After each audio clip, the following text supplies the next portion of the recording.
Hello friends, and welcome back to the Brockopp side. Today we got ourselves a Blu-ray review of Dr. Sleep in glorious 4K. And if you guys are new here and you enjoy this video, make sure you hit that subscribe button if you live talking by movies. But anyways, so as you can see here, I got myself the really cool 4K Steelbook from Best Buy. I really want to get my hands on this one because, well, the standard artwork for the, the normal Blu-ray and 4K and stuff, it was just this weird cliche, 3 heads at the top and then one action scene at the bottom. It's like, we've seen that before and I really feel like it doesn't do the movie justice, but this looks really nice. It's very simplistic of this kind of double negative type shot of Ewan McGregor as Dan Torrance, and then, him from The Shining down below. And then if we turn it around to the very back side, very simple, just simply red rum, otherwise known as murder backwards. So I really like the simplicity of the steelbook design because, not every steelbook has to be like some overly grand piece of artwork, so something like this I really like. So then here on the inside you've got your 4K disc and your Blu-ray disc, and as you can see here on the Blu-ray disc it says it includes the director's cut, so yes, there is an extended cut of this movie here, which we'll get to that later. And then here for the insert artwork, we've got Ewan McGregor in his apartment talking through the girl Abra through the chalkboard on the wall. Really cool scene, and I like me some good insert artwork, and I think this works very nicely for this particular movie. And of course, here's the digital download copy code. If you get it first, can have it. Enjoy yourself, and if you don't, well, I guess you don't shine so well then. So before we go any further, I'll tell you my quick thoughts on the movie itself, because unfortunately, I didn't get around to doing a review of this when it came out back in October. I really don't know why, because I actually really liked this movie when I first saw it in the theater.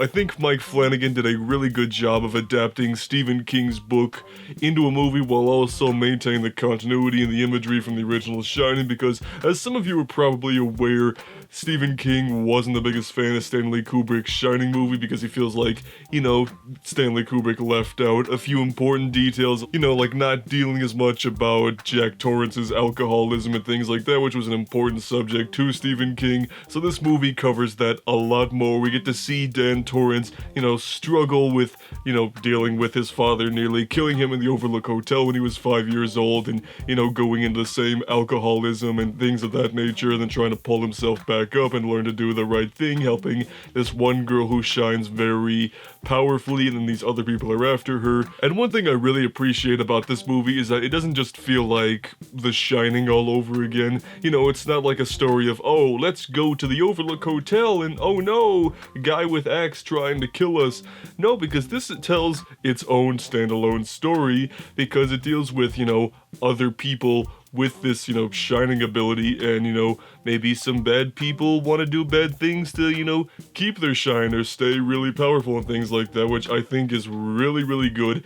And it really doesn't get, towards the callbacky, I guess kind of fan service of the original Shining until the last act of the movie, where it actually makes really good sense why they would go back to the hotel, why they would, recreate some of the imagery from that movie. And speaking of recreating the imagery, one thing that I found was interesting, but I did like, was how they recreated certain moments from the movie, with characters that, can't exactly pull off their younger versions anymore. So instead of like taking new actors and, putting like Jack Nicholson's face digitally on them, it's just a completely different actor, so I think that's really cool, because we're at a point where CGI can be used to virtually bring back anybody or make them look even younger. So Mike Flanagan's choice not to just, make these characters look exactly like Jack Nicholson and Shelley Duvall, back from the original movie, but, make them different actors, and it's clearly different actors. But anyway, picture and sound quality, the movie looks really nice on both Blu-ray and 4K,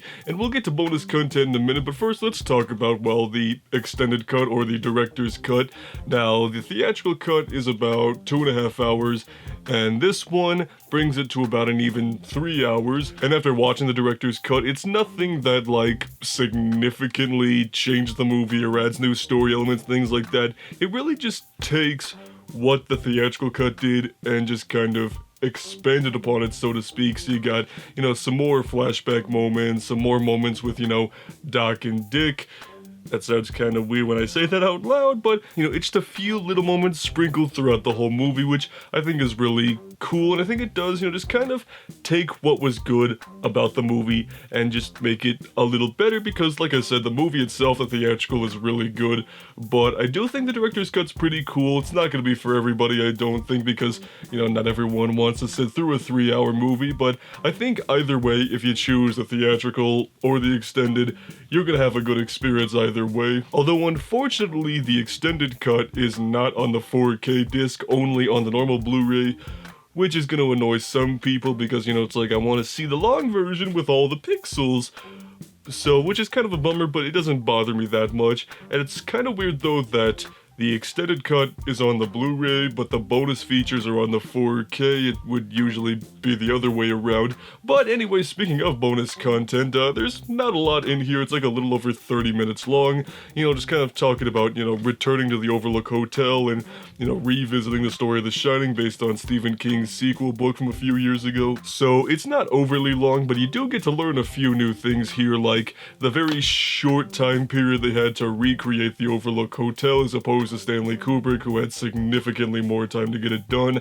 And also, I thought that was kind of cool was they talked about the character design, the costumes for this group of, I forget their real name in the movie, but they're these characters of like evil shining people, so to speak, and how they were just kind of plucked from various eras throughout time because they stay immortal through taking other people's shining, so to speak. And I thought it was actually kind of cool how they talked about how, you know, their wardrobe was kind of reflective of maybe the time period they came from, which is, I think, a really cool detail because I feel like costume design doesn't always get talked about as much as it should be because it is an integral part of a movie, especially one like this. So overall, I'm really happy with this 4K Blu-ray release. Got a really cool steelbook, got a cool director's cut out of it, you know, some okay bonus content, but overall, I'm glad to have this movie in my collection. I can't wait till, you know, like Halloween rolls around so I can have a good double feature of both The Shining and Doctor Sleep because they go together very well.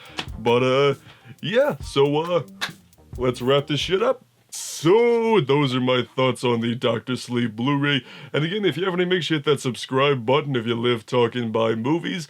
But anyway, so if you want to see more Blu-ray reviews like this, you know, check out this playlist up above here. But anywho, if you guys picked up Dr. Sleep, or you just really want to talk about it, then tell me your thoughts about this movie down below, and we'll see you on the Brockopp side.